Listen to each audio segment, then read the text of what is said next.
Est-ce que tu t'es déjà demandé comment c'était possible que ce petit organe de 2 kg qu'on appelle le cerveau était capable de stocker autant d'informations?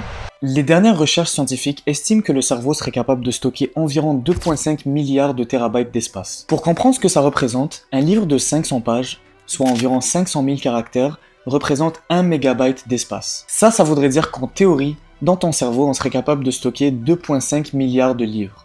Ça représente plus d'une centaine de bibliothèques nationales dans un espace plus petit qu'un melon. Mais alors, comment c'est possible? En fait, le cerveau a une manière très particulière de stocker l'information. Au lieu de stocker chaque souvenir dans un neurone différent, le cerveau se sert des connexions entre ces neurones pour créer les souvenirs. Et ça, c'est ce qu'on appelle la neuroplasticité. Disons que ces 5 boîtes représentent 5 neurones différents.